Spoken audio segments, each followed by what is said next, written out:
That sounds like the number I heard. But he doesn't so much grind as just play the game really well. And it looks like they are off. I'll be seeing to see exactly. I don't know how much he's been playing it lately. We will have to see how well he holds up. Meanwhile, a quick note for Elminster. I believe he runs on the 1.1 or 1.2 version of the game, so there's certain glitches in this game that Elminster cannot execute. I believe he loaded up his SD to SNES. I saw him in the SD to SNES menu before the race, so I believe he's playing on 1.0 right now. Okay, good to know. He normally plays on VC, I believe, which is Japanese 1.2.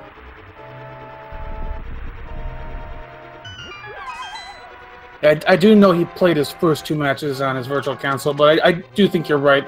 They loaded up his SD to SNES earlier today, so I believe he might be playing on 1.0 today. Yeah. I believe he's moved to 1.0 recently. Just possibly for-ish the tournament. He definitely was, though, on VC for the most part. And that's just because of technical limitations of his PC. So, yeah, running it on a console obviously reduces a lot of that for people who don't have the strongest streaming computer.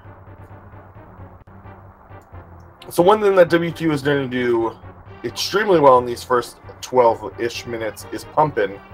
Pumping is a technique that whenever you're moving north or west, if you tap the direction, like away from, so when you're going north, if you tap left or right, or if you're going west, you tap up or down, then Link will move just a little bit faster. And that's just because of the way that he moves. You can do ! pumping in chat, and there will be a fuller explanation than that. But it saves about half a minute in this run, pumping optimally. It is an extremely difficult technique to do a lot, and consistently, it actually hurts your hand quite a bit.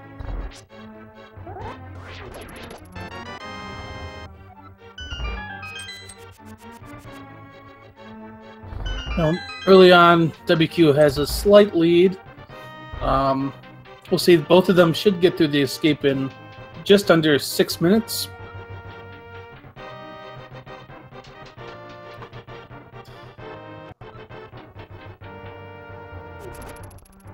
Now, one of the things... Oh, go ahead.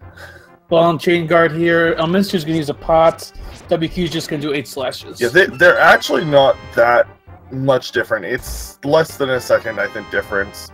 The pot counts as 4 slashes, so some runners just feel more comfortable doing slash or pot slash slash slash slash instead of slash times 8. Both runners did similar-ish guard RNG. Both had to hit them on the way out. There is actually quite a bit of enemy RNG in Link to the Past. You would be surprised at how often runs will be decided because of either a boss or an enemy getting in the way. And definitely the light world can have a lot of that RNG in it. Landmola is definitely an RNG heavy fight. Moldworm is as well, and of course Aga 1 can really hurt a run. Honestly, the light world has the most RNG, but once you get past Light World, then you hit a very interesting part of the game where it's very skillful, because we'll be doing them so out of order that we'll be under-equipped for most of it. The game will really be tuned in such a way that it expects us to have more hearts, it expects us to have better armor. It's just a mess in the late game, honestly. Feels like it sometimes. So it really trades from like movement and adapting to RNG to a run all about like execution, like very difficult execution. And this entire game is execution heavy. It's some people will describe this game at like the upper levels. It's actually less of a frame perfect game and more of a pixel perfect game. a lot of the tricks in this game, you can take a lot of time to set up, but they aren't necessarily frame perfect. You just have to know where to go. So it makes the game a little bit more accessible than you'd think. But when you get down to the nitty-gritty, you still need to do the tricks fast. Yep, very true, all of that. Now, as you mentioned, though, in the Dark World, they will be under-equipped in terms of life and armor. But on the flip side, they will be over-equipped in terms of offense, because they're going to get the Tempered Sword earlier than they should in the normal game. Yeah, we'll be getting the Tempered Sword after the second dungeon. Only one, so we'll actually be doing no boss under-equipped sword-wise. We will have exactly what we need for Helmasaur. The sword doesn't matter for Blind, and then we will have the Tempered Sword for the rest, which is what the game expects us to have for the... Well, except for the last two dungeons, but the game doesn't get too much harder with Tempered in those last parts. And we're down with escape. Both runners with a 6-minute escape, roughly.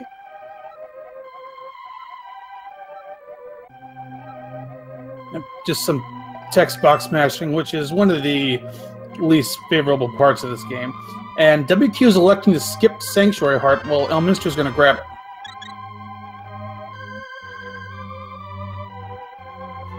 It's only a small time loss to grab it, but it can definitely make or break a run. WQ is definitely the kind of runner who will just skip it. He is an extremely confident person when it comes to speedrunning.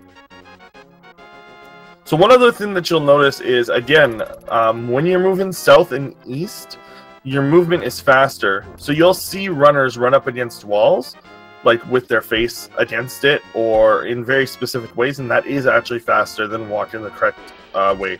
And not just a little bit faster, it's actually somewhat significant to move facing that way. And it's just because Link's sprite facing those directions moves faster. Another thing is that on stairs, you can pump extremely quickly because pretty much every frame on the stair is slow. So that's the easiest place. And even if you're a new runner, you should just pump on stairs anyway because you can't lose time doing it. You can only gain time by mashing there. Yeah, fair enough on that point. WQ gets into Eastern first. Elminster a couple seconds behind him.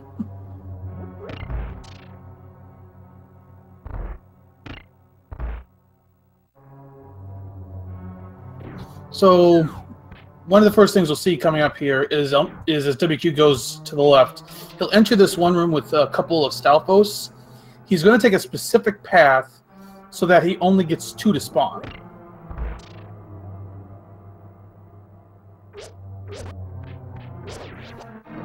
Pulls it off perfectly. If you take a different path, you can get 3 or 4 to spawn.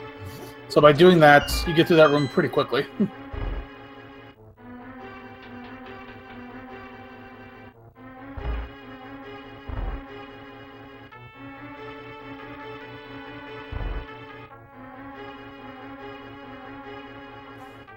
The next trick that's going to come up here as WQ goes to these dark rooms is coming up in the next room is going to be a damage boost little technique. So you can grab the big key chest and without having to kill all the enemies, and you'll take about 1.5 hearts, 2 hearts of damage if you do it right.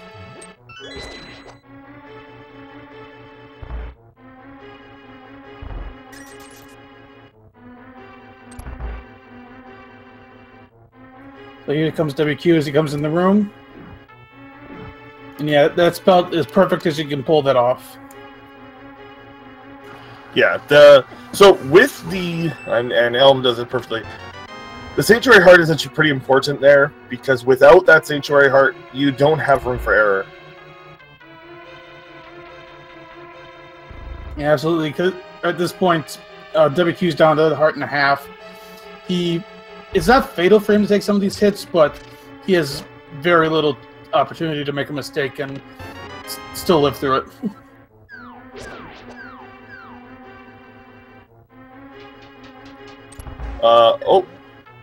Oh, WQ takes a death. That room, when it gets out of... that's actually... That depth is a bit rough. Desert, or Eastern... Deaths in Eastern are actually... very, very rough. Because you don't have boots yet. So this dungeon is deceivingly long. Yeah, it'll cost him probably a minute and a half there. He still has plenty of time to catch up, but right. Elminster has a lead for now. Yeah, again, WQ is basically gonna pull out all the stops in this run. And so, okay, so Elminster is doing a quick kill here. He goes up to the top right side of the room, shoots 5 arrows to the right to hit, to kill 1 Armos and hit 2 hits on the other. They all require 3. He then moves to the left side of the room and basically just shoots arrows down while moving down. And if you kill that one that you gave 2 shots to earlier, and another one within a specific time frame, I'm not sure the exact time, but very close together, what you get is a you basically skip a phase of the boss. Yeah, the boss won't go into its anger mode, and when it does, it revives. Essentially, it starts back up with 3 hearts. So it saves a little bit of time.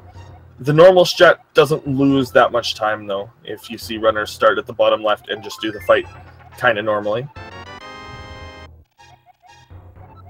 We'll see WQ pull it off here too. Yep.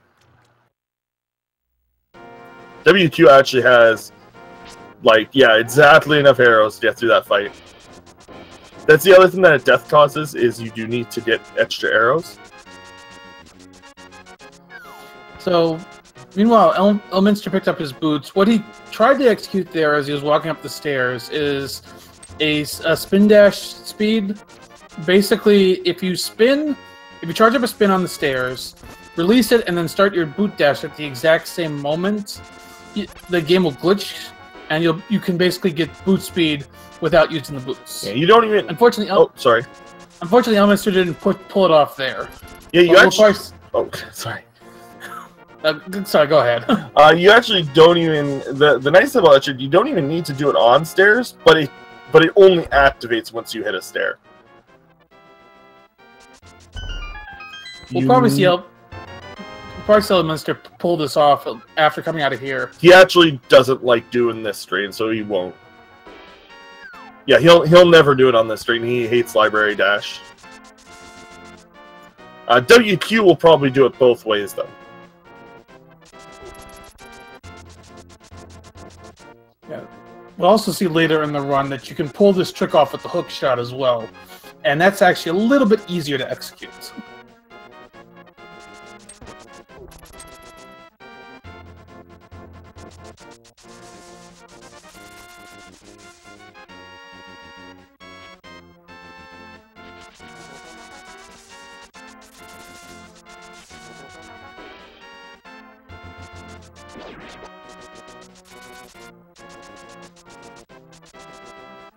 So Elminster's coming into the desert here. He has a specific place he charges to avoid all the cactuses, and now he's going to go right into the Desert Palace. And the sand monsters. Oh yeah, you gotta avoid those too. But yeah, there are very good ways to dash in this place. Another thing is, when you go upstairs, it is never faster to dash up them, ever, ever, ever. It is faster to dash down them, though.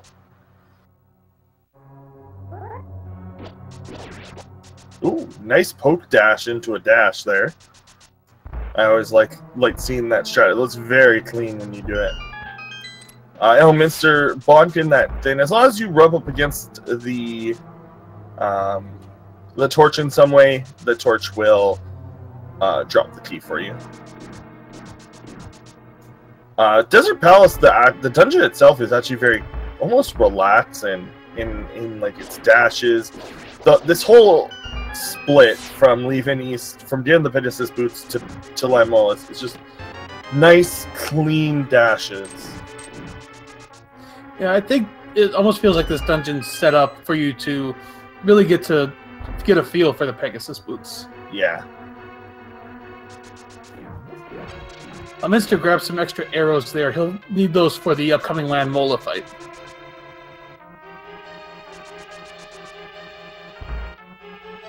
Meanwhile, WQ grabs his small key. He's about a minute behind right now. Yeah, he has basically a preset on the practice ROM behind. It almost feels like. Which, by the way, if you want to learn this game, there are plenty of resources. The best one being the practice hack. Seriously, if you want to learn this game, you have to get that. It is one of the best speedrunning tools I have ever witnessed.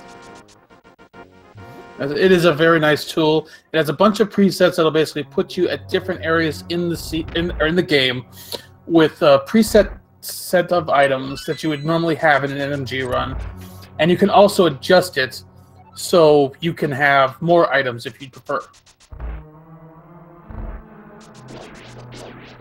Or less if you'd like. You could do 3 Heart Ganon.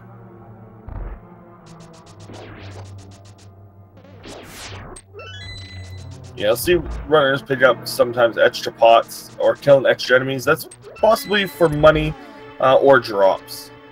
You'll see that Elm actually has a 20, and that's from killing the Ropers. Or Popos. I think those are both accurate names. So Elminster's now going to come into the Land Mola fight. This is a very heavy potential RNG fight. So we'll have to see how he gets through it. He's going to start with arrows, try to get a couple into each one, and that'll make the fight a little easier. Yeah, in best case scenario, you just get like 4 arrows early, like that, and the boss is easy and does long hops. Or worst case scenario, he just short hops all day. Lan Molis does not get enough of a bad rap for being a trolley boss, but he really is. Although this isn't too bad of a fight right here. Yeah, I would say that was either a 4 or 5 cycle, which is about what you'd like to see on this fight. That was a very, very nice fight, to be honest.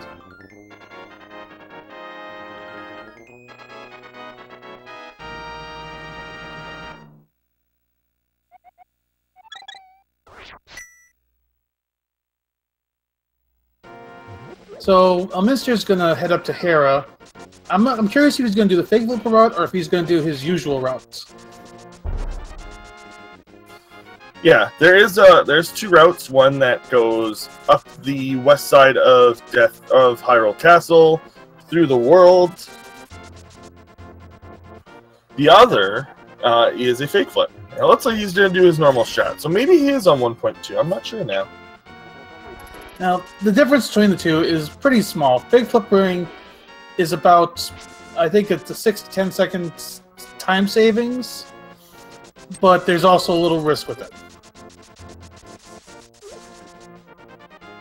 Well, I think WQ made up a little time on that Land Mola fight, about maybe 10 seconds.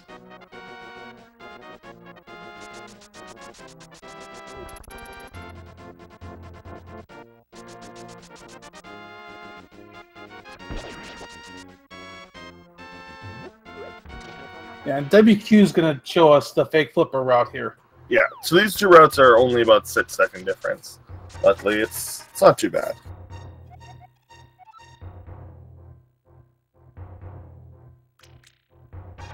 And it's only a 6-second difference. Well, okay, that is a 6-second difference if you get first try. If you screw it up, then you start losing a bit of time over the other way done properly. Yeah, that was about as perfect as you can get. He basically lined himself up with the bush, chops the bush, heads up and right, and right before he leaves the screen, jumps in the water.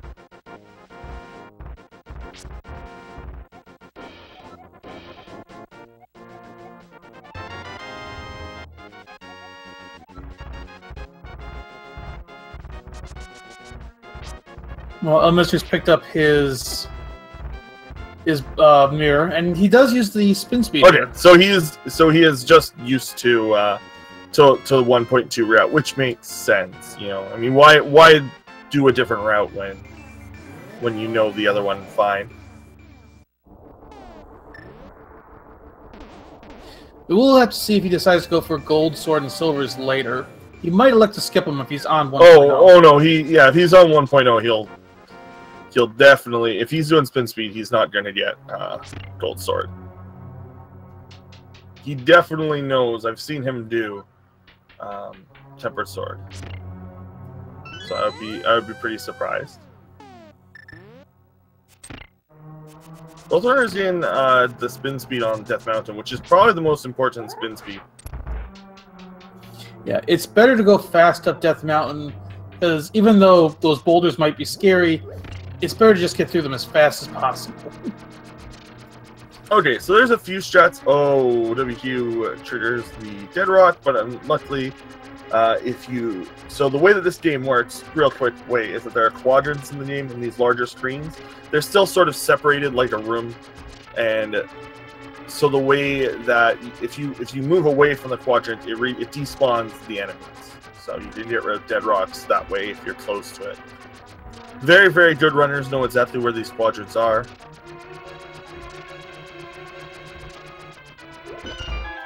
At least I believe that that's what the quadrants are. You're going to see also a lot of really good hookshot usage in the light world and a little bit in the dark world.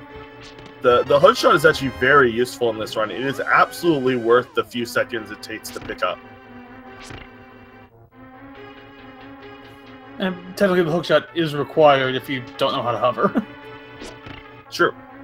Oh, no, I was saying the boomerang. Did I say the hookshot? Yeah, you did. Oh, well, I meant the boomerang. And that is the boom dash, which is somewhat difficult to pull off, honestly. It does save you a little bit of time by having this switch already hit, like a second. It also is very swayed, which is nice.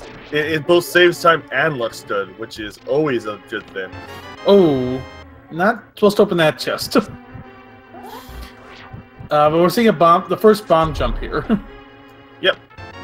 So that bomb jump is either a 2-pixel trick or a 6-pixel trick, depending on if you do a bonk or not. So you do a bonk. So he had 6 pixels that he could be on and be fine.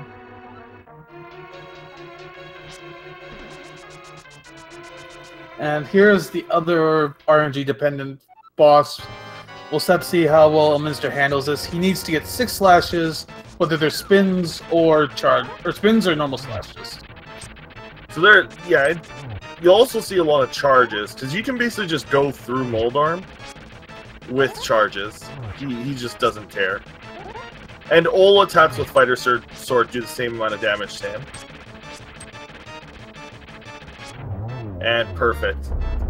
Oh, and WQ uses his last bomb. He's going to have to take the... Oh, never mind. He knew another bomb was right there. Yeah, he was trying for the very cool and very quick-looking strat.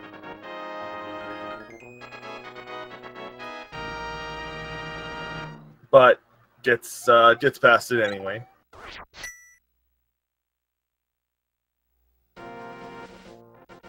Just gotta wait for the fire, because he's only in 2 hearts. He has to be very careful here. Those fires do a full heart of damage. Actually, that enemy just does a full heart of damage, no matter what, so...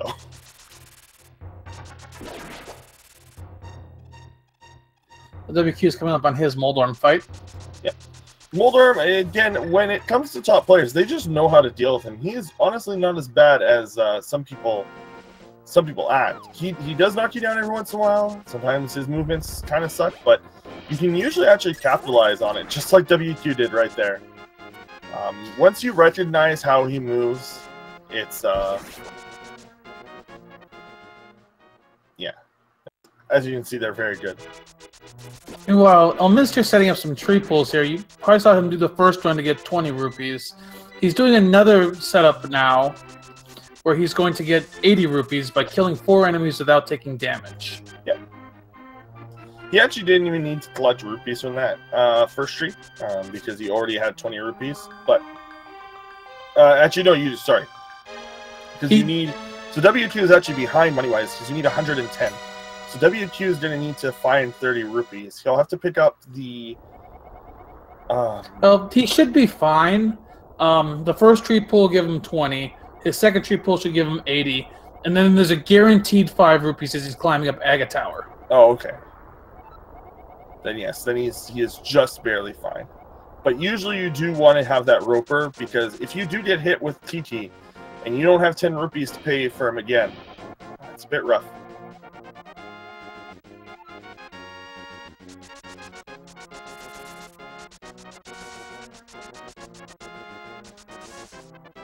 And Elminster skip the mushroom. He won't be going for powder.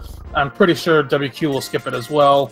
These runners are definitely gonna just do everything they can to keep their time down.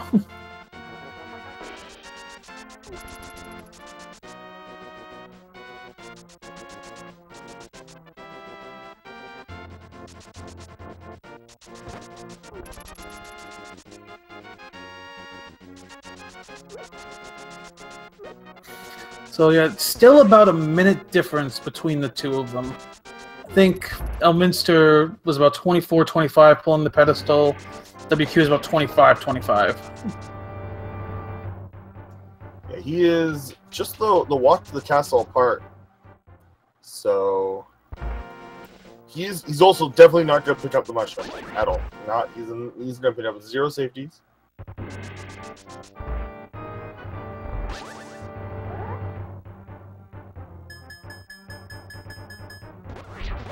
Elminster sets up the spin there so he can kill those two in one spin. He's also going to set up... He wants to kill it, yeah, so with that, he might not get the fairy in Turtle Rock. There's a setup that a lot of runners will do to try and basically manipulate the drop pool in such a way that you will get a fairy late in, or partway through Turtle Rock.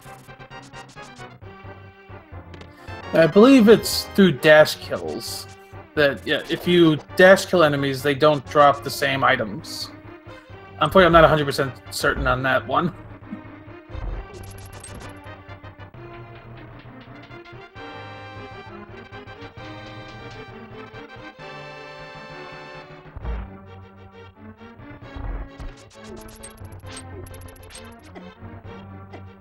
Ooh, Elminster got bodied by those guards a bit. Yeah, I won't lie, that's my least favorite room in possibly the entire game.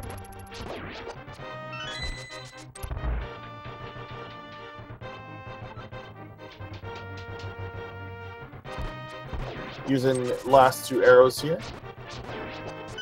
Those guards are very strange. Tempered actually doesn't help against them. Fun fact. So the Master Sword slashes and spins are essentially the same thing. I think 2 spins will do the trick, but a spin will then require 2 slashes. It's a very weird damage table that they have. But this is a very good adder tower from Elminster right now. Absolutely. Fortunately, it could all collapse right about here, because this is the other big RNG boss coming up.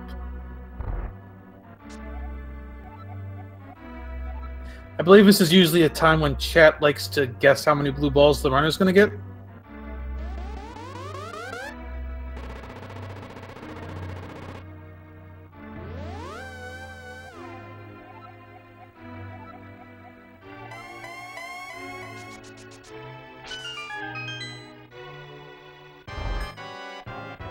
Okay, so here is the adder fight. So this fight is actually extremely simple.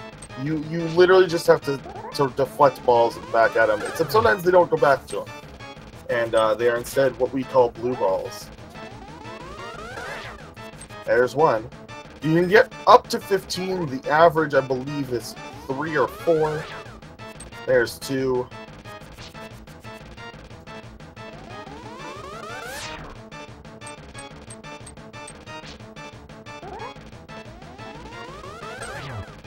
Yeah, so the first ball after each lightning bolt will always be one you can deflect. And there's 4. Yeah, Elminster's not getting good RNG on this.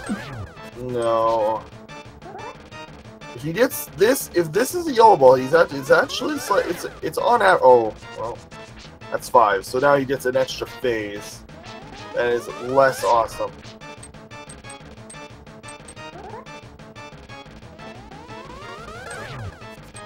Oh, he actually has another hit. I miscounted his yellows. There it is. So we'll see how. And there's one already for WQ. So we'll see how many WQ gets. That was actually WQ's second. Oh, I was looking at Elminster's finish and missed the first one. So we'll see how many. That's already 2. That's not so great. Two in the first phase.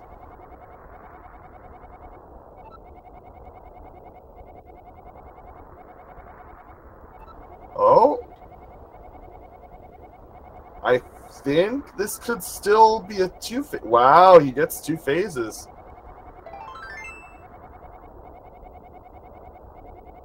So that's going to catch WQ up to Elminster a little bit. Mm-hmm.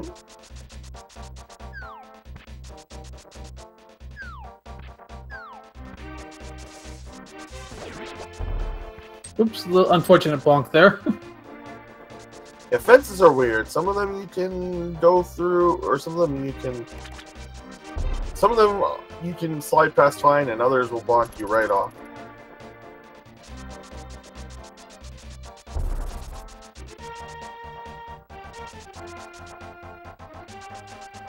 So yeah, we're looking at about a 30-second difference at this point between the two.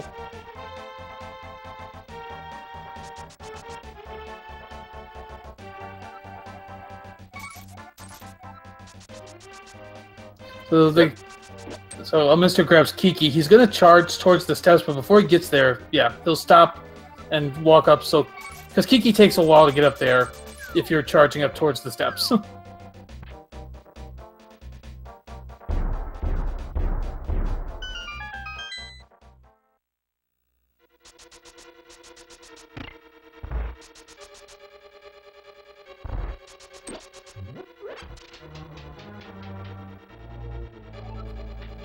WQ, if he were to have gotten hit there, he would have had to find 10 more rupees.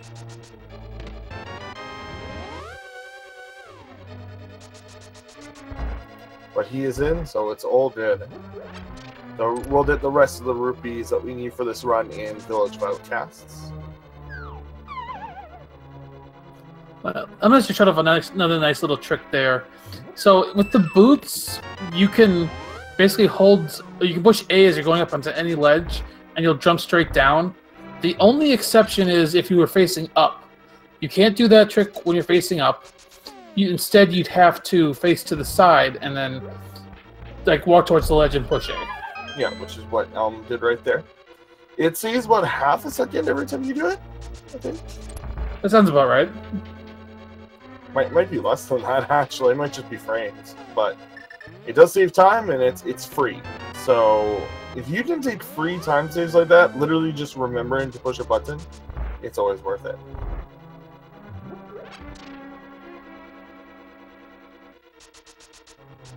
So we should be seeing the next of the bomb jumps coming up here, the hammer jump. This is one of the trickier bomb jumps to pull off. Yeah, it is double pixel perfect. So you need to be on the exact pixel to place the bomb, and then the exact pixel to be knocked over. It is only pixel perfect on the y-axis, so up and down. So you can be anywhere as long as the bomb is is obviously to the right of you.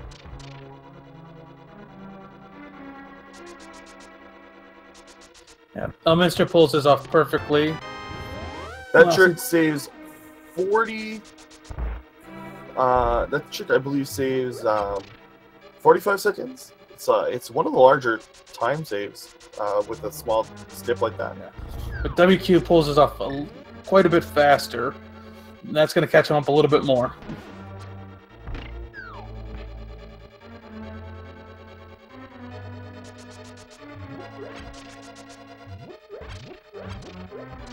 So Elminster has just enough arrows for this Mimic Room, and he'll likely grab some more as he's coming out.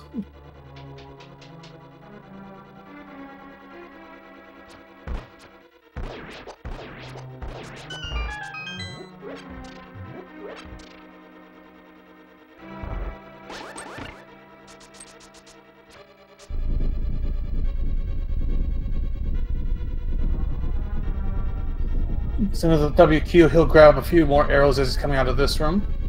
Probably not actually. He has exactly enough arrows, so he'll be in arrows later on. There are plenty of places to get arrows before GT, including in the dungeon itself. Fair enough. At this point, you actually put away the bow until GT. There's no. I don't believe that there's any other point in the game you need the bow. So. The other thing is with full life, you can trigger that switch at the sword beam, which also saves a little time. Well, Elminster gets through this turtle room very nicely. That's actually why runners will usually grab the hearts to the right, as well as because the boss coming up is one of the most common run killers. Dying to this boss is not uncommon. Yeah, I believe his hits do 2 hearts of damage. Yep. And as a result of grabbing that Sanctuary Heart, Elminster's got a little bit more margin for error. Elminster has actually a full hit of margin of error. This is one of the places where Sanctuary Heart saves the most time. WQ, though, is doing the faster strats. You either hold out your sword, which keeps you aligned, but it makes it a lot harder. If you do what WQ is doing here, and he's actually even hammering Elminster itself. Oh, he gets the spin just before the fire comes up. That's a little worrisome.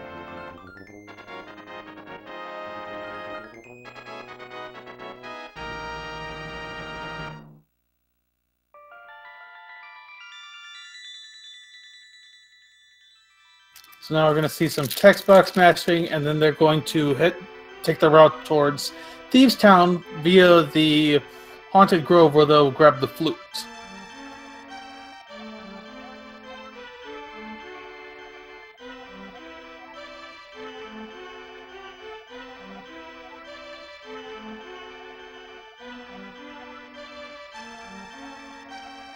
Now these two runners are pretty close together at this point. I expect WQ will go back ahead here shortly, but there's still a lot of race to go. Yeah, there are still 3-minute deaths awaiting our runners around the corner.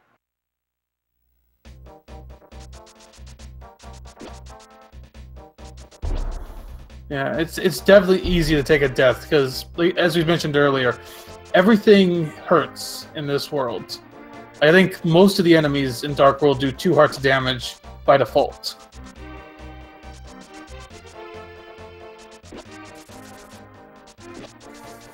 And again, this is another very long overworld section, so you'll see a lot of optimal dashing here. Again, with the boots, our overworld movement is quite quick. Item dashes! Yeah, we just saw Elminster pull off an item dash there. That one's pretty simple to pull off. All you gotta do is hit the dash button and the item button at the same time. Yeah, we might see from WQ when we do Swamp Palace, he might do a more advanced strat that is extremely difficult. That also requires you to have your sword out, and if you mess it up, your sword is temporarily locked from use. And with this, we're going to get the shovel and then the flute right after.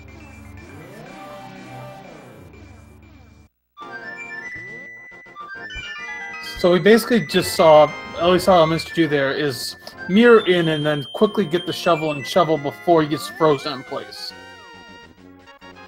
Yeah. It honestly doesn't matter too much. You have to watch the cutscene no matter what. Well, you don't have to, but in any percent is faster. Oh, we did see Elminster go for that one, and that's because Usain Bolt here, he is very fast. He is faster than you, unless you're dashing. He is a spooky man.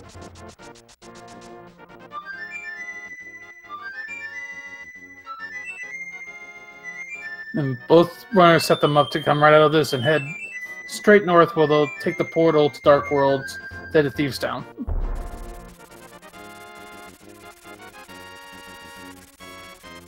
They are very close to synced at this point.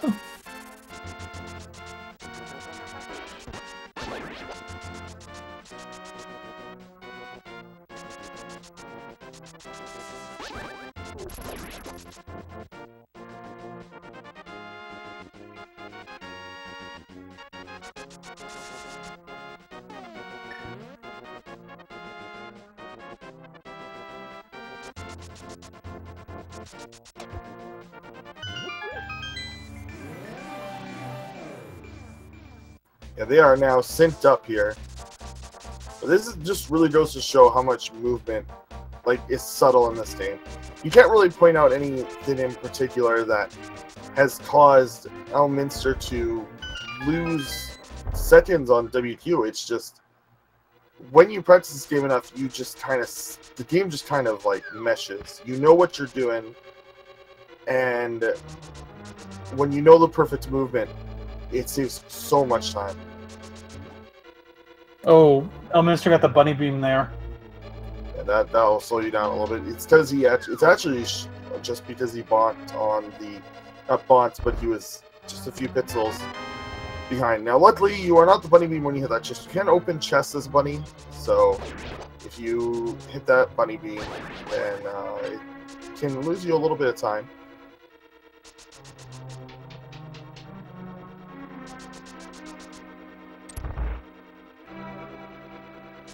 So they're going to grab the key up here, then they're going to head to the left and then upstairs to open the bomb hole.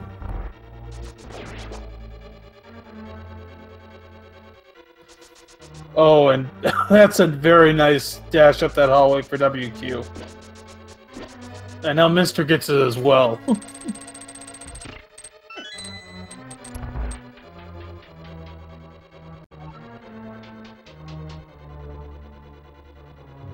Okay, so these grasshoppers are really annoying. The worst. Yep, they do 2 hearts of damage in green mail. If you have the hook shot here, they die in 1 hit. But neither of our runners don't have the hook shot yet. So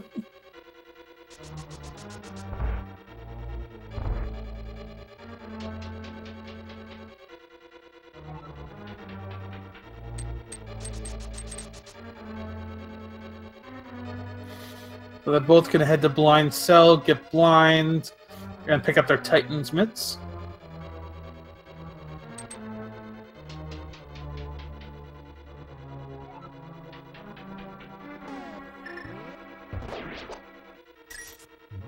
Elminster chooses to use the hammer there, which the hammer does tempered sword dash if you or tempered sword damage if you use it against an enemy.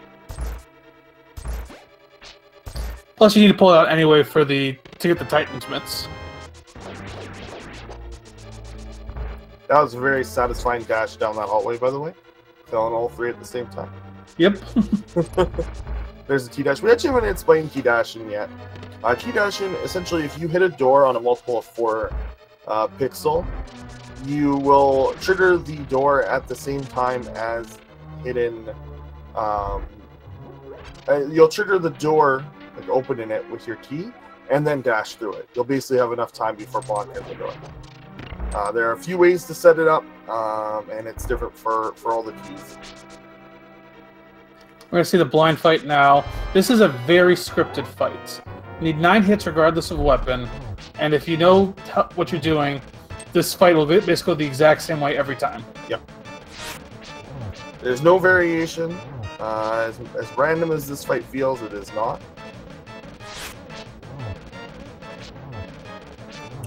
Even the shot, the only thing random about the fight is where the fireballs go. And even then, every 4th fireball will go always towards you. Not only that, I don't think either runner took a heart of damage on that. No, it's very rare to see top runners take damage on this fight.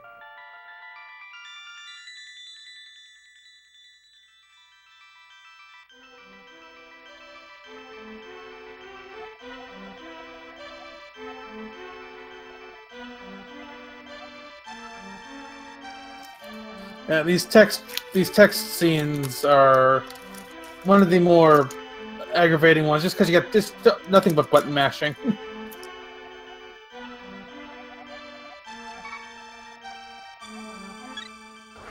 So what we're going to see the runners do now is they're going to pick up 600 rupees, and at the same time they're also going to go grab their tempered sword. Yeah, there's just a little side quest that we have to do to rescue a blacksmith. And luckily the route in allows us to pick up both these 300 rupees without going too far out of the way.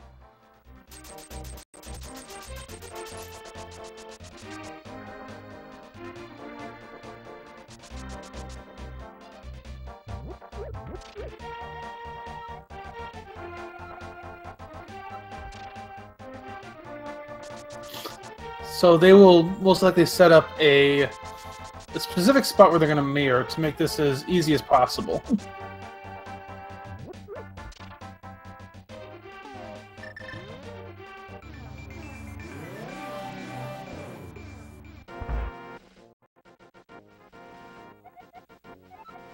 So it's pretty simple. So good. They bring the smith in, go out, go back to talk to them, to give them their sword, and then go back out again. They're gonna go back to the dark world or back to the light world and grab their tempered sword.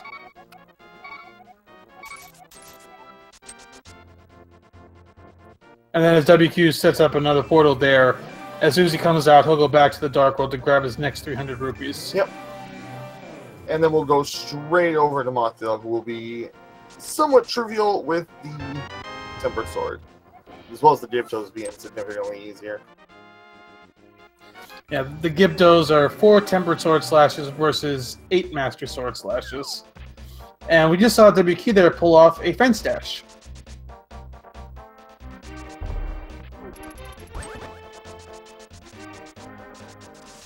Elminster elects not to try that. I think it's not much of a time savings, but a couple frames, I think.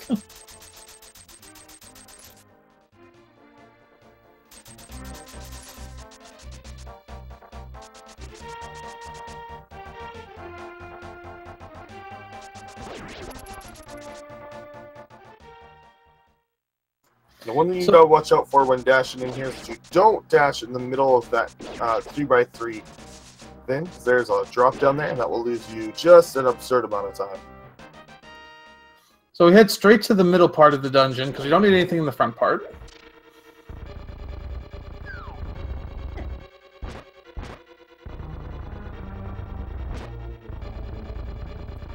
If you ever have trouble in this room, you can actually stun those guys with a blue boomerang.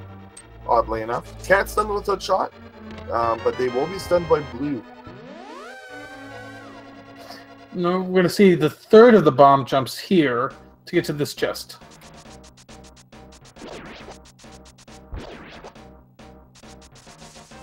And it's, well, it's either a bonk or fall down the hole to get back across.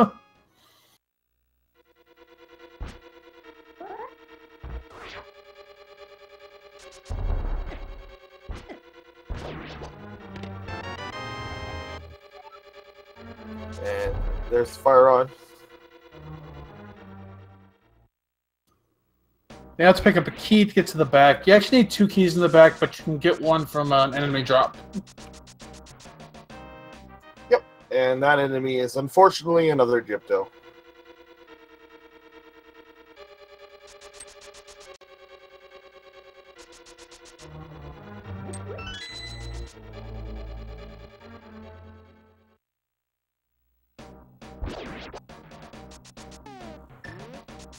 Oh, WQ shooting through. Oh, doesn't even pick up the other magic. Doesn't even want to spend that extra few seconds.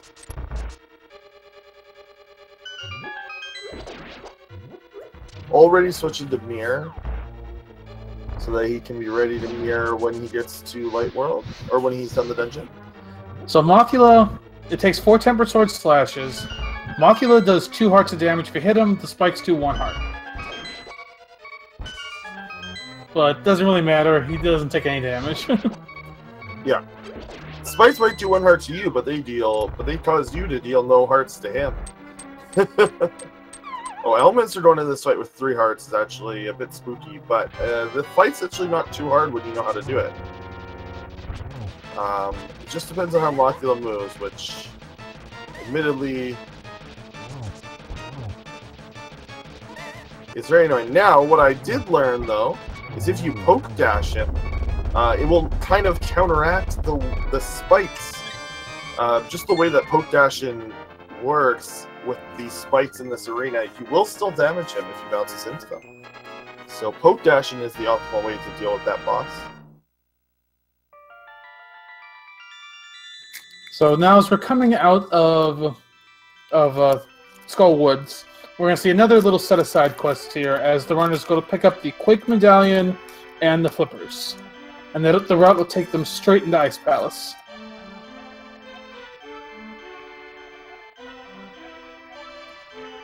sometimes you might also see very few runners. I don't know how many do this. They'll actually just pick up all the extra things, because it doesn't really matter when you get the Ice Rod or when you get the Ether Medallion, as long as you get them before the dungeons that require them.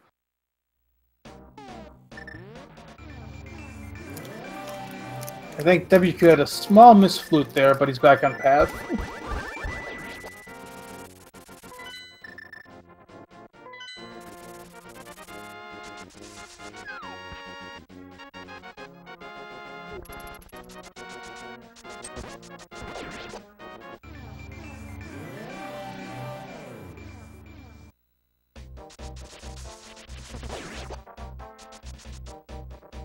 So as the runners come up here, they're going to set up a... They should probably set up a bonk so they can grab the Quake Medallion and mirror back pretty quickly.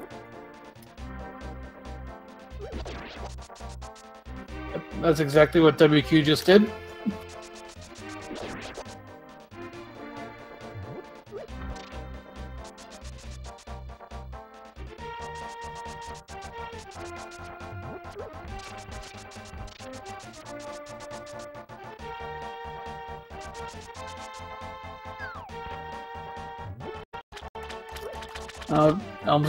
WQ is heading up to pick up his flippers.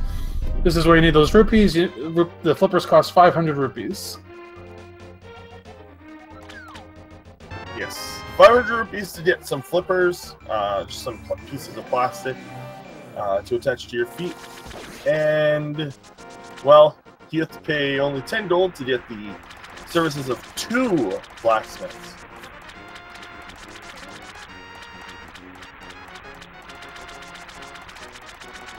I guess it's a different world.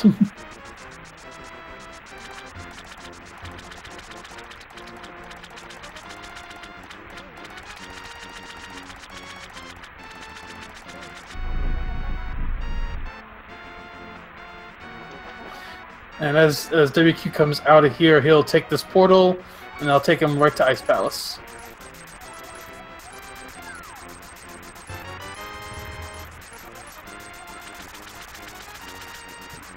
So as we go into Ice Palace, magic management is very critical here, because you need that Fire Rod for a lot of different things.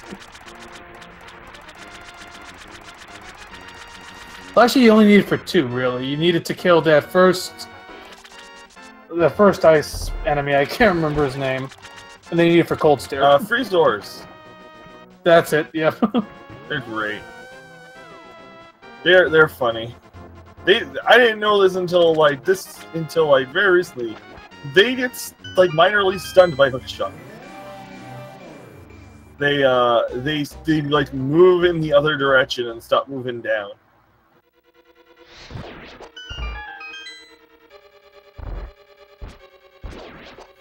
Now, coming up here, we're going to see the next bomb jump, and it's the most critical bomb jump in the game, or in this run at least.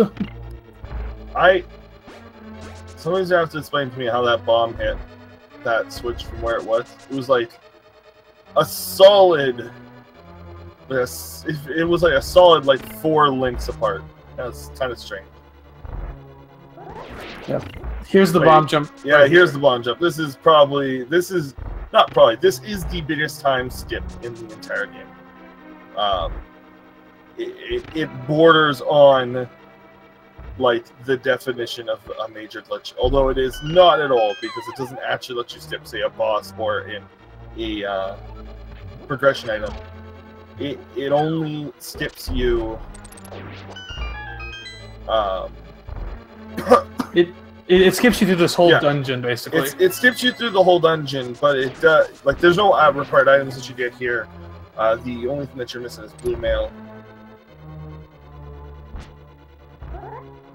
Yeah, if you're going to pick up the NMG run, this is the bomb jump you have to learn first. Yeah. This is probably the most required trick in the run. Every other trick you can consider skipping. Like the earlier trick with the hammering up, completely optional. Learn to do it properly. 45 seconds. Boom, you're done. or don't learn. Oh no, Elminster. Elm is actually out of bombs now. I don't know where you can get bombs. I think he's got to warp back to the front. Yep. These guys don't drop anything.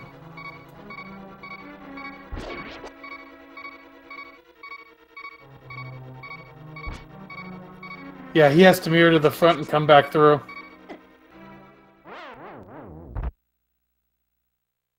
And WQ was a very clean thing. Go ahead. Yep, very clean through Cold Stare. This is going to extend his lead quite a bit.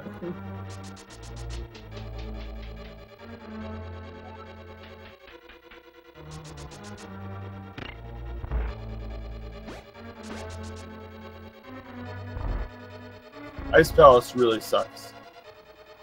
He has an area of bomb drop. The skeletons drop them, I believe, every single time. Yeah, he can get a couple from the skeletons, but he also needs some for this upcoming room. He can get one in this room, though. There's one. Yeah, there's one on the left there. Then the room after you get one, and then the skeletons themselves actually drop. Will always drop. The enemies in the bomb pool have a 100% chance to drop a bomb, so they will drop that bomb every single time. Now, how many bombs matters too. No, we're watching WQ is going to head to Swamp Palace from here. The setup that Elminster just did helps him out because he only needs one bomb to kill them both. Yep. And he got a 4-bomb drop there, so that's good for him. Yeah, Ice Palace bomb jump, by the way, is really, really, really hard to learn. It is not an easy trick even when you do learn it. So, like, missing it is not uncommon. He is, though, also going to need magic, and he did skip some magic in the Stalfos room. These guys might drop some, but I've already seen a full magic container drop from them. He should have enough. He'll get 2 in the room before Cold Stare, but I think he needs maybe 1 more to have enough.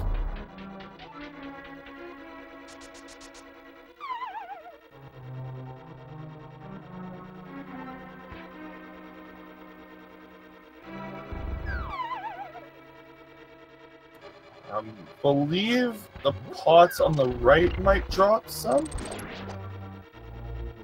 The room on the right does have some. Not the room. You need a key for that. You need 2 keys, actually. Yeah. Yeah, he's short. I think there's some magic over here. No, maybe those are just hearts.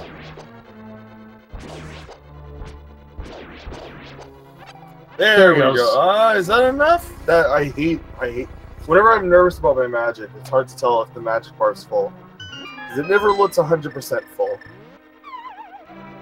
We'll see. Because, yeah, it could be slightly off. Okay, he's good. Okay, yeah, he's good. I was pretty sure, but, like, I was just feeling very worried. And then he gets what looks to be a perfect Cold Stare fight.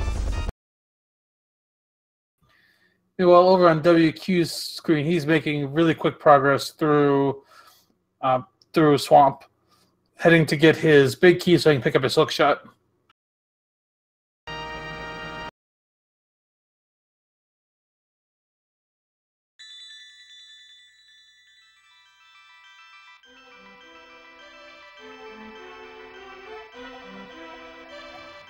Okay, and it looks like he is totally fine.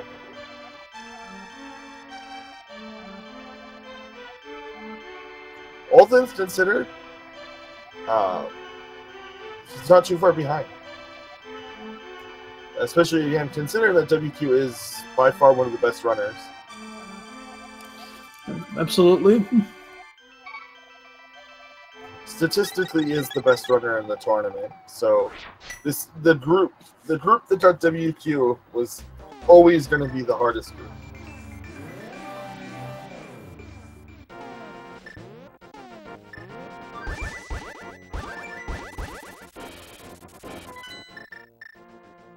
So WQ's coming over onto the right side. He's going to pick up his big key as Elminster heads for Swamp Palace.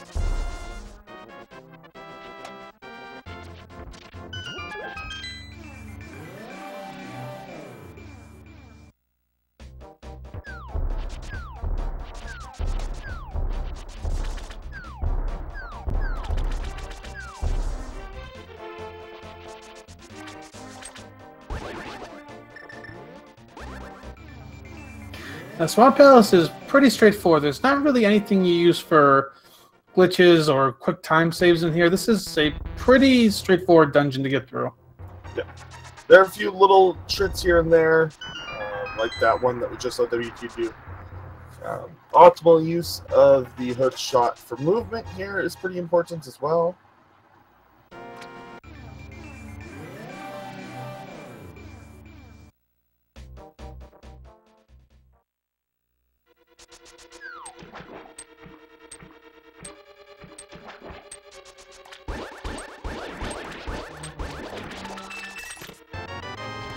Yeah. So as Elminster is coming into Swamp, WQ is heading to the back. He'll head for his Argus fight.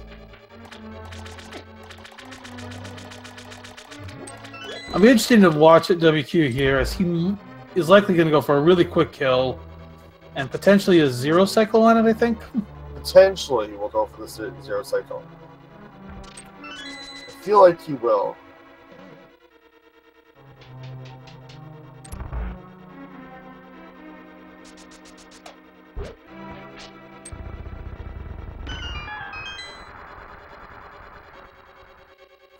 Yeah, he is going for it. And he gets it. Wow, yeah, 0 cycle. No, yeah, he got the no, 0 yeah, cycle. he just had to wait. He just had to wait for the move. Yeah, complete 0-0 cycle. That was absolutely the perfect way to do that fight. It is extremely difficult. That is probably one of the hardest quick kills. Yeah, that was yeah, you couldn't do it any better than that. That was just a clinic right there on how to kill Argus.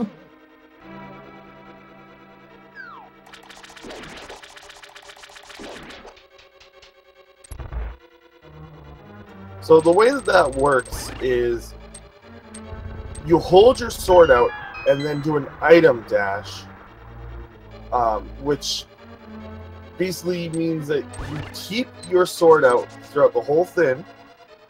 You have to do it repeatedly, because otherwise you'll either lose the poke, or the sword dash, or if you do the item dash wrong, you're actually unable to use your sword until you dash input again, if you do it wrong. So there's actually some risk in doing it, in that you lose the ability to lose your sword because of how item dashing works. So that fight is honestly, long story short, magic.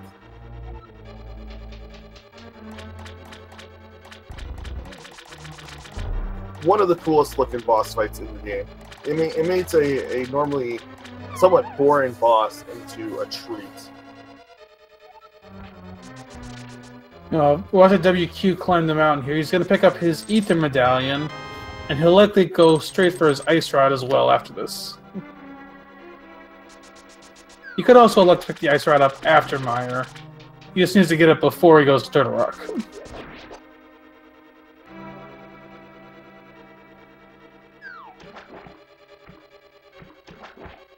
Yeah, Ice Rod can essentially be picked up anytime.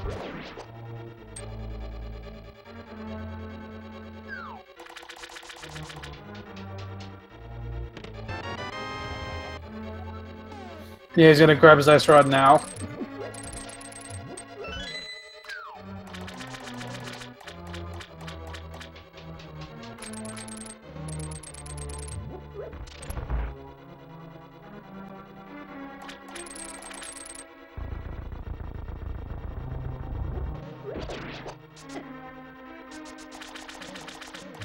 So with his Ice Rod, he's going to flute right to 6 and go into Meyer. Well, I'm not sure what Elminster. I think he might have messed up. Yeah, he just forgot to put. Well, he didn't. He didn't push it far enough.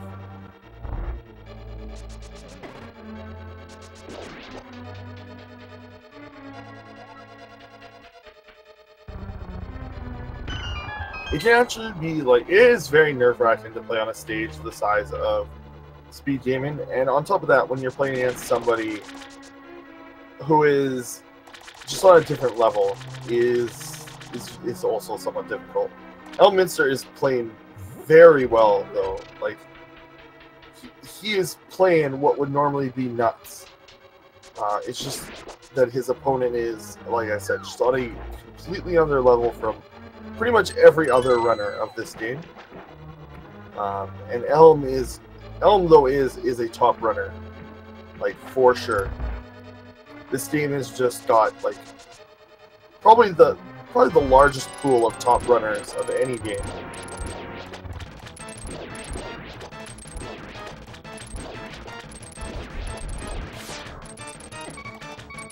Elminster's got to be careful here. Yeah. Hit these posts do 2 hearts of damage. There he is. He's good. It's just 2 spins. You can do the strat with the fire rod, and he hits down.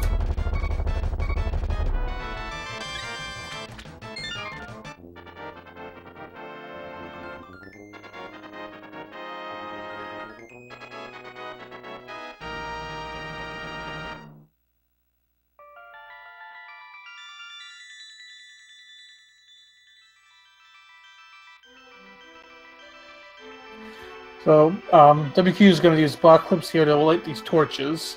And you got a bit of a long cutscene coming up here as the wall in the next room moves.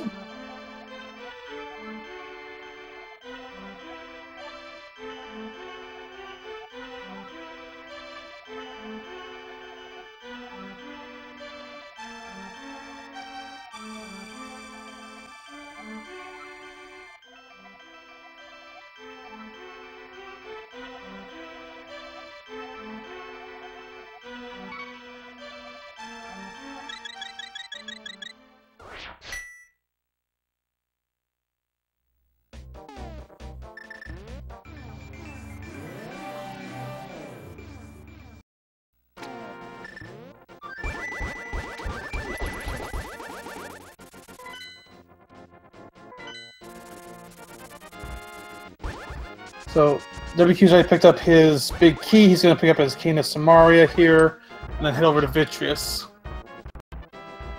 At the same time, Elminster is racing up the mountain to pick up his ether, and he'll go pick up his ice rod right after this. Yeah. He'll be in Mire pretty shortly. Mire's actually a pretty short dungeon from a speedrunning perspective, because it's a very large dungeon, like, size-wise, but the majority of rooms are completely useless if you know what you're doing. Yeah, it's a dungeon you don't really realize how big it really, how much you don't even have to do in this, and Yeah. you don't really until you actually speedrun it. There are so many rooms that are just there, like, if you enter this room now you have to get out. Like, here's the key to get out.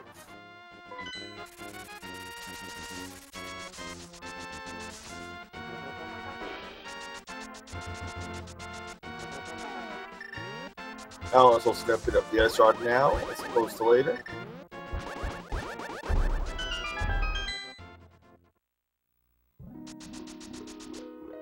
After triggering the switch here, WQ will be up the stairs. And he just missed triggering the switch.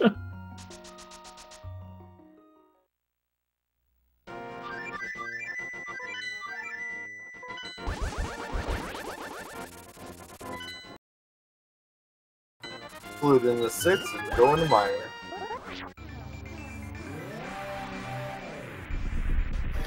So I'm curious to see what strats that WQ will use to kill Vitreous here.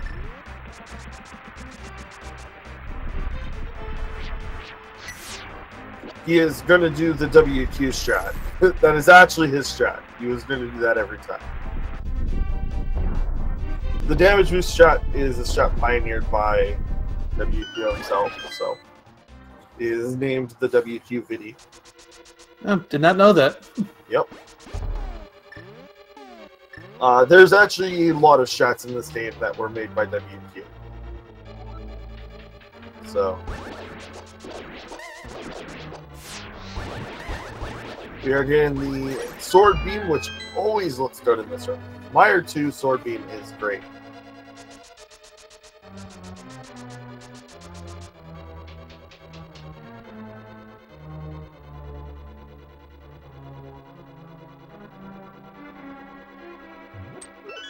So as WQ finishes off Meyer, he's going to be going to Turtle Rock for his last crystal.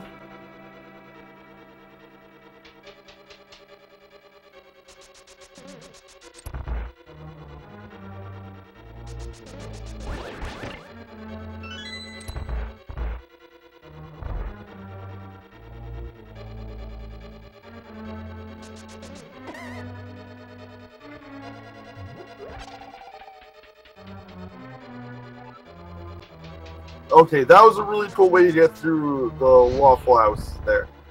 Oh, I'm just going to have to spend a little bit extra time in this room. Oh, he's got to be a little quick before that torch goes out.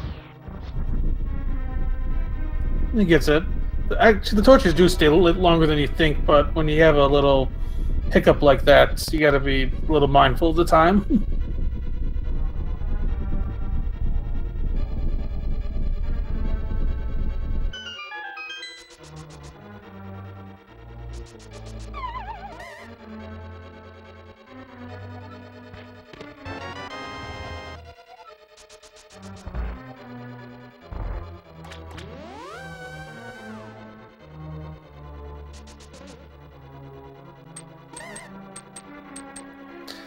WQ triggers the Quake to open Turtle Rock. You don't actually have to be completely on that pad, you just have to be close enough to trigger it.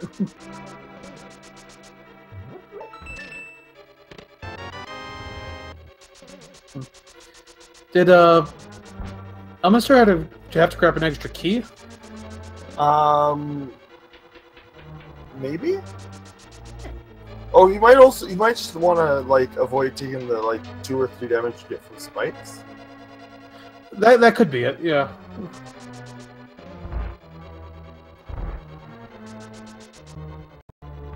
He has been playing a lot of randomizer. Me and him are also very good friends, so he might be taking, like, small shots at me by picking up some of these. It could be many reasons, but the more logical one is that he wants that extra health, because you do lose a lot of health in that room. So I'm not sure what the fastest extra key is. There's plenty of keys to choose from in Meyer. There are. And there are some that are obviously never faster, so. Well, WQ is getting through this chain chomp room. Looks like he's having a little trouble. It's not the cleanest room, but there are a lot of chain chomp patterns. Oh man. I know there's 32 patterns for the double pokey room coming up, but I don't remember how many patterns there are in the chain chomp room. But I want to say it's too many is the actual number, as the official number. Yeah, that's fair enough. Reacting to the chain chomps, though, is a skill, but it's not as predictable as other.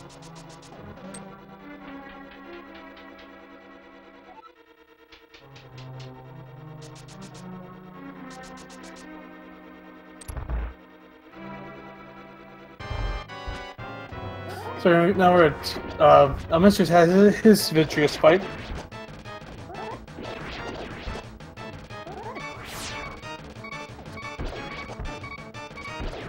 Gonna use some arrows for safety.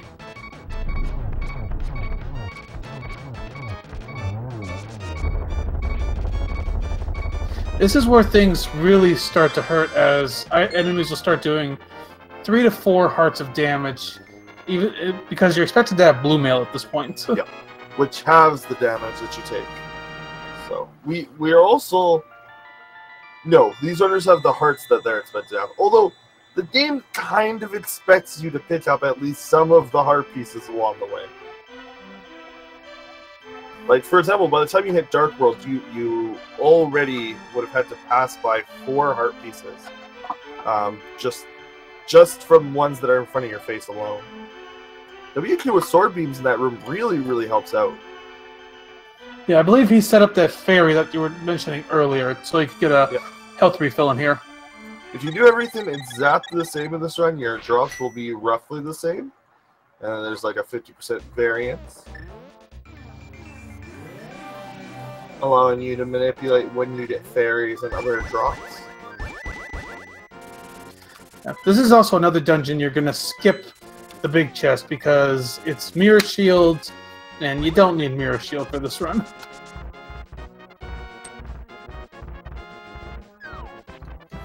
Just watch WQ pull off a dash to avoid the beam there, and he's on his way to Trinex.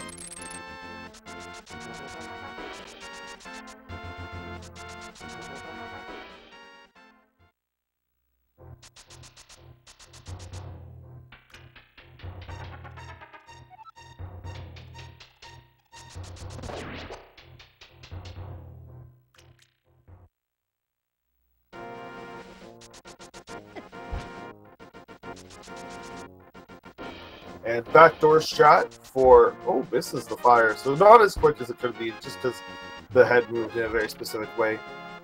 Doesn't get the 0 cycle, unfortunately, but that is extremely difficult to get, so...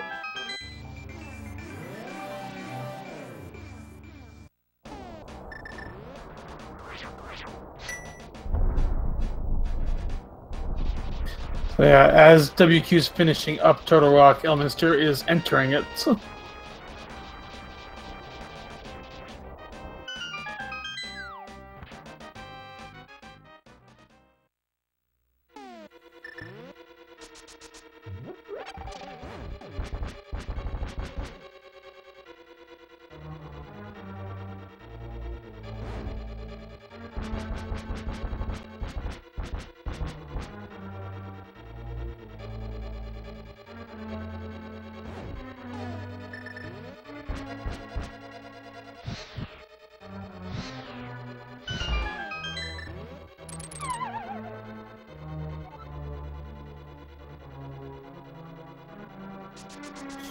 Yeah, Elminster is using the hook shot to kind of avoid these rollers as he goes up. And WQ is on his way to Ganon's tower.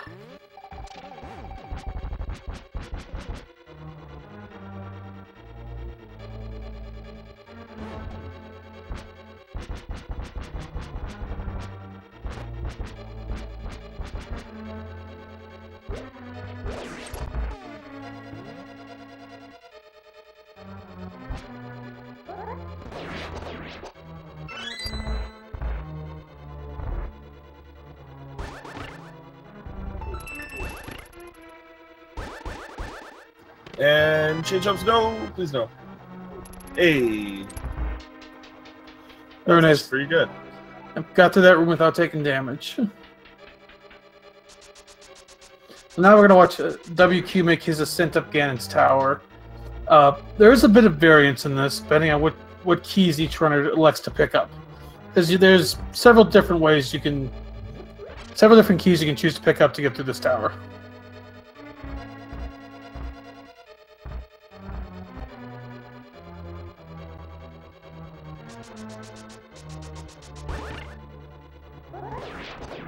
Almost very good pokey kill there. Just grabs the bunny bean, because why not?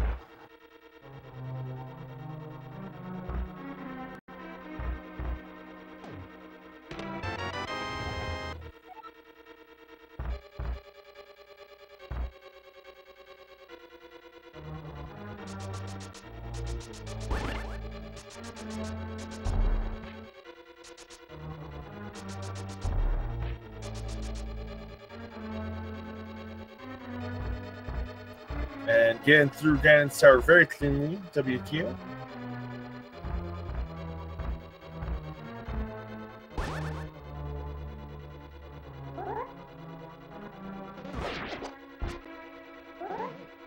WQ's got just one bomb, but he'll pick up another bomb right here. He'll need that bomb for the top of the tower. Yeah, there's also a chest that you can pick up. I think one of the last chests, if you really need a bomb, I think one of the last 2 chests have it.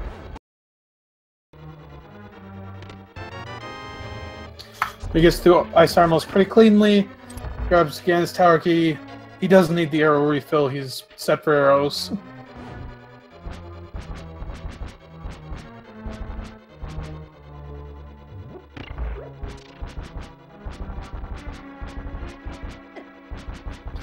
At this point, getting up Ganon's tower is pretty much just execution.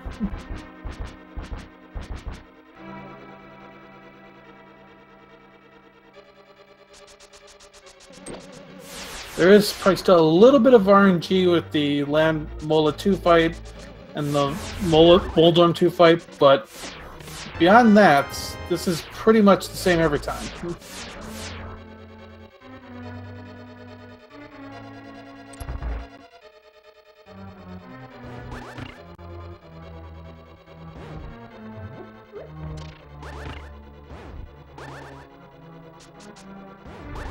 Oh, unfortunately, you can see on Elminster how finicky those Kingdom of Mario blasts are. Okay, so here's the gauntlet WQ is actually doing. These are a series of 5 combat rooms where you have to kill the enemies to get past. They are extremely random because all the enemies in them just move however they want.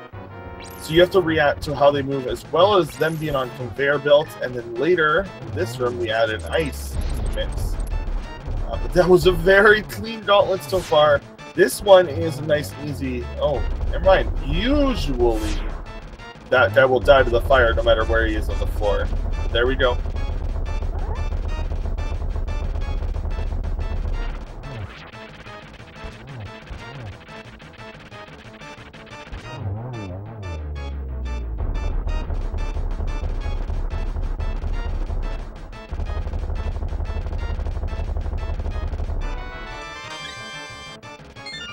And extra arrows, and now with Elminster grabbing his last crystal, he'll move on to GT himself.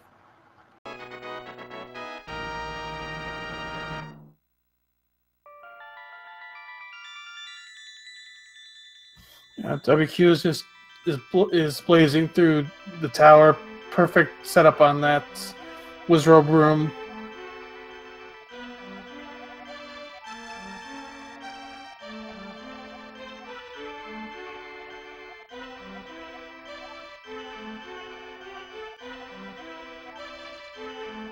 It's out of magic, but he'll grab a pot here to get enough for 1 shot. And then there's a magic refill in this room.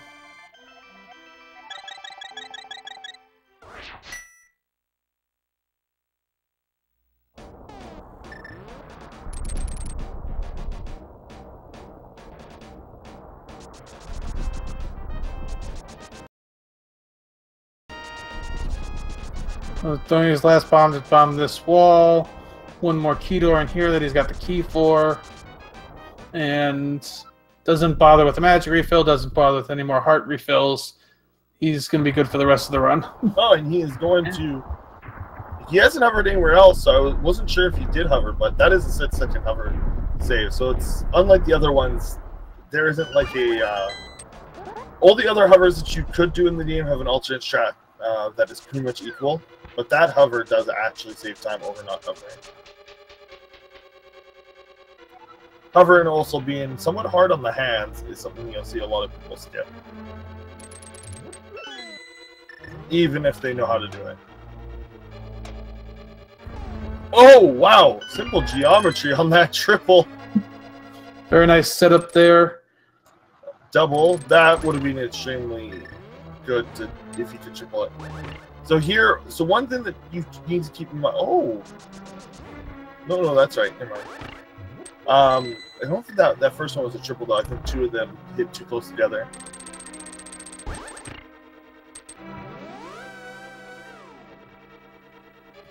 Yeah, we've got WQ's now heading down to Ganon.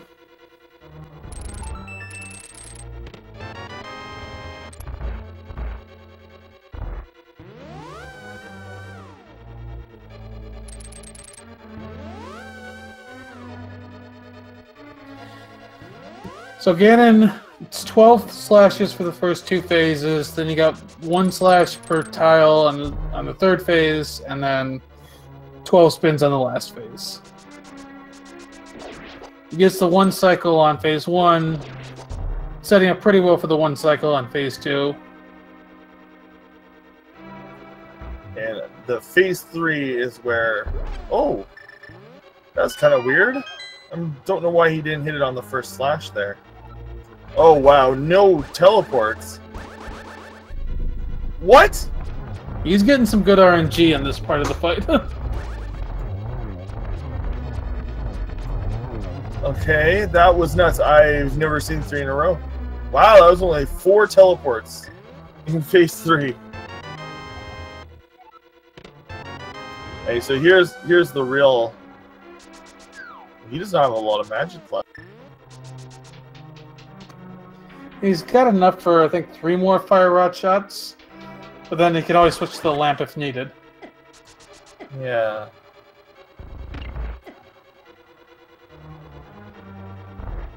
The window's somewhat large. I think he's got exactly enough magic. He did miss a shot earlier. He is switching the lamp just to be sure. Being very cautious not to have to redo this fight. If you run out of magic on this fight, the backup is... Ugh. I actually don't know where you get magic. But he gets through it, and we will get his official time after he crosses the bridge. Yep.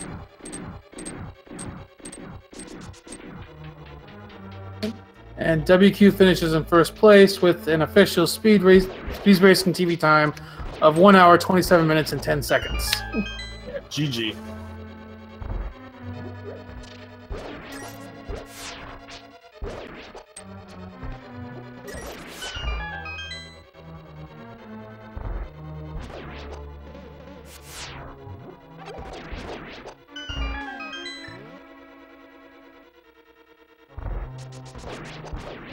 Now we're finishing up the gauntlet.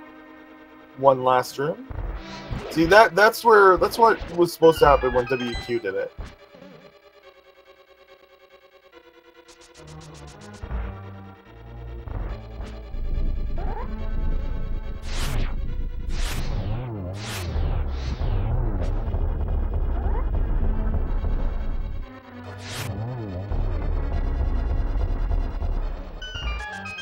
It's a pretty good Landmola 2 fight there from Elminster.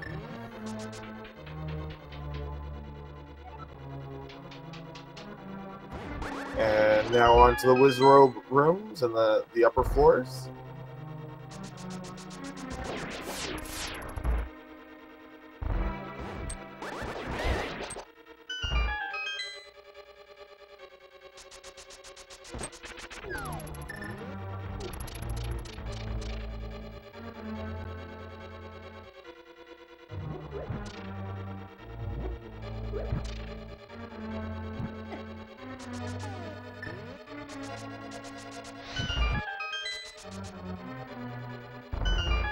And moving on, gotta grab this full magic.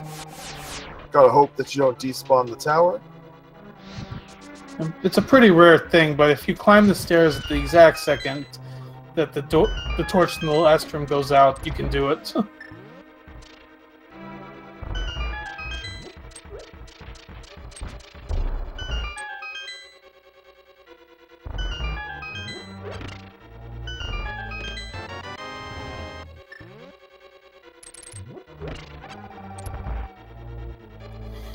Elminster's on his Moldorm 2 fight. Just a slash and a spin, or dash and a spin, whatever you prefer.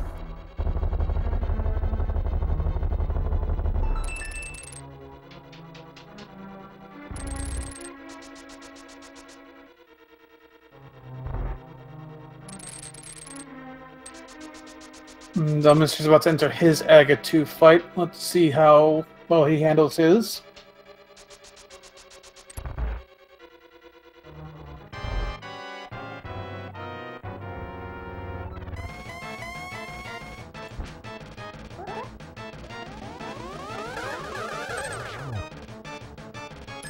I'm going to start with the double. Only a single there. That's fine. Another double. Yeah, wow, that was really cool. Very, very, very fancy. Very simple geometry there.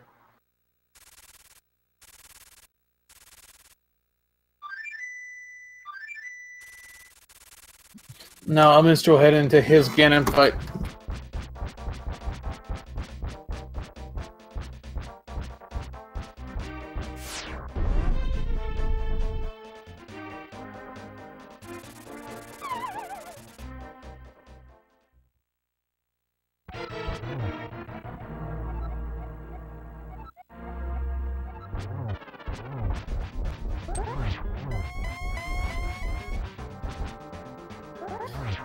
Elminster's going to set up for a 2-cycle in phase 1. Yep. But he gets the best RNG? Yeah, the advantage of doing that is that if you did the Ice Armos fight right, Ganon will plant himself there for phase 2, and it's an easy phase 2.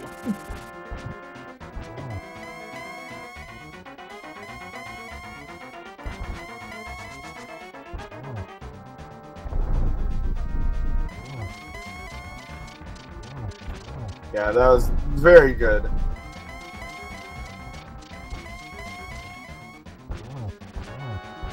Again, it's not being quite as nice on the warps here.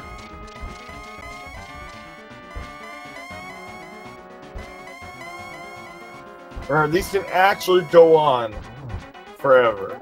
Like there's nothing technically stopping it. It just goes and is like rolls the dice essentially.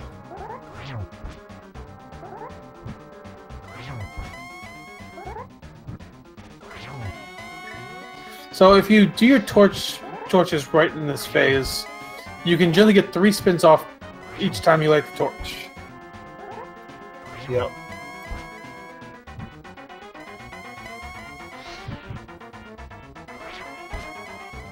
If you miss one, then it's just an extra phase or 2. This is actually an extremely difficult fight to do. Silverless.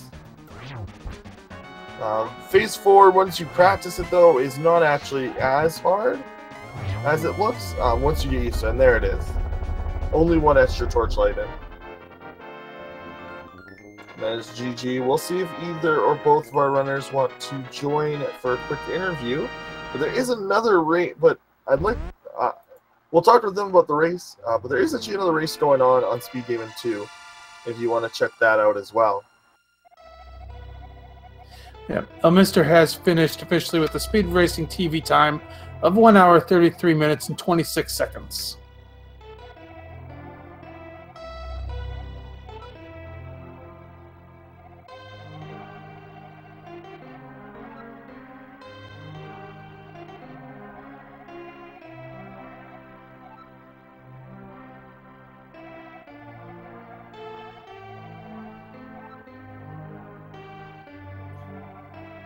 Yeah, as Zelda mentioned, we are currently verifying with the runners if they want to come in to do an interview. And it looks like Elminster will join us.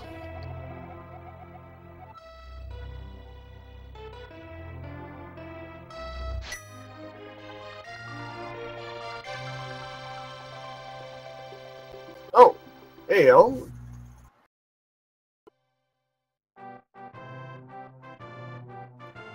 So, ice? Of all the things to fail, why was it? Why? Because it's hard to do. No, it's not. It's somewhat kind of hard to do. It's I don't know, dude. Like I got it too, and then I didn't beat the fire bar, so it knocked me in the hole. Like I would actually legit would have been fine. I didn't take much damage to Cold Stare. I don't think I took any damage. Nope. You, from what we could see, it was a perfect fight, but it kind of just before the last hit, kind of it skipped to the crystal cutscene for us. It went from like you broke him out, you hit him like 4 times, and then it like disappeared on us. Oh, my fight was like I missed the last slash that got away for like 1 second. Okay. But it was good otherwise. But like I don't know. I was really happy with how my run was going until then. You had a phenomenal light world. You were ahead up until Pod, I think? Yeah, it was Pod when WQ caught up. Oh, what the hell? Did not expect that. He died to the key door. The key door? Which one? Key door. Oh, Yeah. the greenie? Yeah. Oh. I see. Yeah, that's about it. I don't know if WQ's coming in for an interview for everyone who's asking. But I'm sure if you wanted to ask him what you wanted to know, he does stream. I wanted to ask him about his tournaments, and so does Elm. Both stream lots of speed runs. But this was actually a very good race, like honestly. It's just I assume you had some nerves knowing that you were like basically being put up again, like you're on the same screen as who is probably the best runner in the tournament. And the second best runner of the game, probably the best current runner of the game. So the thing is, like,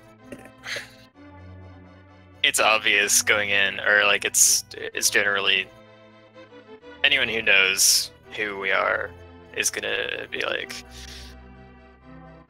it's obvious who's expected to win. So I didn't feel too much pressure in that regard.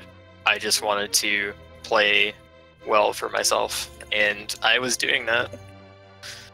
Congratulations, WQ.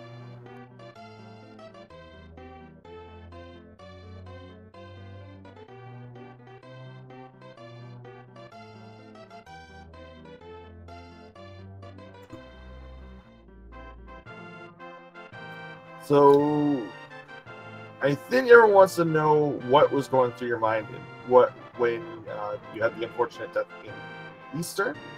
So I'll just start with that, since we started with Elm's bomb jump problem. Here's a gamer! WQ here, and this is an interesting run. There was an interesting interaction in Eastern Palace. I don't know what happened there. I practiced that room day and night for a long time, and I never made the error before in my life, so I don't know what that was. On our end, it didn't even look like you got hit. I'm not even sure what hit you. That's the last hit. It almost looked like you died from like a really errant hitbox. I agree. I was actually somewhat confused. Well, so when you mess that screen up, you can actually arrow the guy. Like you miss the first arrow, you can always hit him with the second arrow. And I don't miss an arrow. Actually, I don't miss any of my arrows, so I went for the arrow. And I don't know. The next thing I know, I'm doing Easter Palace again. But my second run through was really good. My second run through Easter Palace was really, really good. Yes, I did everything perfectly, and I think that was incredible. I think that was really incredible. I mean, your movement obviously is very, very good. Did you see some of the 6 things I did? We saw the whole run. What was your favorite 6 thing I did? Brewers, you take this. Wait, you're talking about YouTube? Sorry. What was you guys? Okay, I did like, I don't know, 100 things, all incredible. What was your favorite thing I did? I can tell you. Zero cycle, Okay, double zero cycle. Oh, yeah. Yeah. I will give that's that. It was very classic. impressive to watch that Argus fight. My favorite thing was my spike skip, because I was 2 pixels early, and I got a frame perfect 2 pixels down and 2 pixels left, and 1 pixel down. I did diagonal. It was frame perfect into a down input, so that's sick. And then I got a frame perfect. The second hook shot was pixel perfect as well. That's not easy. That's not easy to do, and I executed flawlessly, absolutely flawlessly on that. That was sick. The hardware was sick. Mod Skull Woods 2 rooms before Mothula. That was epic. Hellway was. I was happy about Hellway. Oh, you actually both had a really good Hellway. Oh really? Yeah. He's balling hard. He's balling hard out here. Yeah, I got God Pixel. That's incredible, dude. I think it's incredible. I also had a really good Helmasaur. Like, he spit a fireball at the end of phase 1, and I didn't despawn it, but I got the hammer hit anyways, and then my second hammer hit pushed me down away from the fireball exploding, and then he just walked into my third hammer hit. That's pretty sick, dude. That's some real stuff right there. That's some real stuff. That's some really incredible stuff. You both actually had fantastic Ganon towers as well. Very good gauntlet climbs. You had only 4 teleports total in phase 3, which was... No, I had 3. Actually, maybe you're right. Maybe you had 4. I don't remember. I was too busy counting. People kept subscribing in my. People were trying to get my subscriptions to go on the alerts onto this restream. People kept trying to subscribe to me. I got like 10 subs because they were trying to get the alert to play, and I was like, nah. I got enough prepared. I made sure no alerts played, but like I knew people kept subbing to me, and I was just counting the subs the whole way through the run. And I don't remember how many wars I got. I don't blue balls either. I wasn't counting that. Yeah, it was 4. Like you got no teleports, no teleports, no teleports, 4 teleports. And Elm, though, on the other hand, both got more blue balls and more teleports. I think I got lucky. Well, you can go. You can go. Okay, so phase 3, I was facing the wrong direction when I tried to slash him. He didn't do a warp. He did he materialized right away. But I wasn't facing up. I was facing left, and I slashed twice, and he did the spiral bat. And I realized too late, so I slashed him at the end of it, and it was so late that it didn't count, and he did 2 more warps. It sounds like honestly, it looks like you got a pretty good run though. I heard you had some problems at Ice Palace, but it looks like you had a pretty good run. And even with Ice Palace, I mean, that sucks. That happens a lot, and it seems like you pulled through. You really pulled through, and you really put out some really incredible stuff. I choked so hard on bomb jump, I don't know what the hell. I don't that's not a thing that I generally miss. So I was really tilted after that. Do you see my bomb jump? I think I lost 30 seconds on Hera bomb jump. I did the slow myth. I did the 150 strat. I went back to 2012. I was like, I don't know what to do here. I don't even think I know what strat that is. Don't tell me you did 2 bombs for it. You don't want to know. You don't want to know. Don't need to know. But what, you guys got more questions? Because not really. Your run was very good. The 2 mistakes that I could really point out was obviously the death in Eastern and the Hera bomb. You have to go grab an extra bomb. That's so funny, dude. So, I think I got a cape spin actually. I'm not sure. One quick question for Elminster. This is what the chat was wondering about a lot. Did you switch your ROM version for this run? Yes, I did. I think we figured out that you switched it because a lot of people, we know you run a 1.2 in the fast, but we noticed in this one you were running 1.0. Yeah, so I got a 130.12 on 1.2 on VC, and my initial goal with continuing to run that was getting the fastest VC time on the leaderboard, which before me was Darko's 131.07, and I beat it by a tiny bit, but the run was bad, so I improved it a couple more times, and I am almost a minute below that now, so I'm okay with leaving it there, I think. That's pretty cool, actually. I used to track who has the VC record and English world record and the Z-SNES world record. I think that's actually pretty cool, dude. The Z-SNES world record. Yeah, there's a guy named Zocker Stu. Oh, I know that name. He had another name called Taylor back in 2014 or 2015. I remember that name! I remember that name! He has a Z-SNES. He has a Z-SNES world record. Legit. I didn't know that was him. Holy it's a 137. Crap. Yeah, he changed his name. Isn't that crazy? See, he's an alright guy too. He's a pretty good guy. So, I think that's pretty great. I think that's pretty great, dude. Anyway, it seems like it was a fun race. It was a great interview, and I wasn't able to listen to the commentary, but I'm sure it was impeccable. I'm sure the commentary is incredible. I think that's great. I'm looking at the chat right now. These people in the chat are blowing my mind with their positive vibes, the good vibes.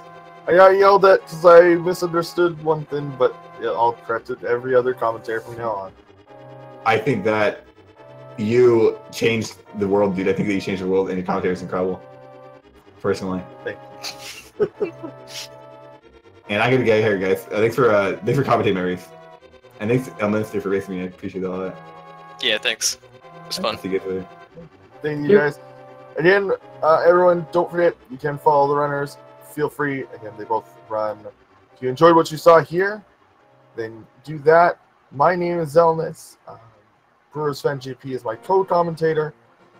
Don't forget to follow all 6 Speed Gaming channels. They are Speed Gaming 1 through 6 are currently going to be used, especially with next week starting with the ALTTP randomizer. So you'll probably need to follow all the channels to be able to catch all of the NMG runs that you want to see.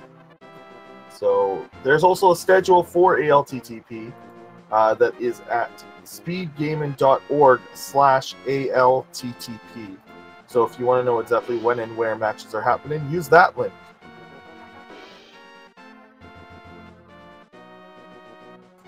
Okay, and we'll move on to Speed Gaming 2, where a match is already in progress.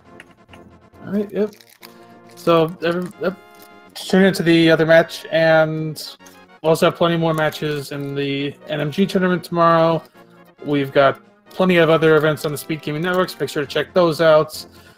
Yep, that's going to do it for us tonight. So, have a good night and enjoy some more races. Good night.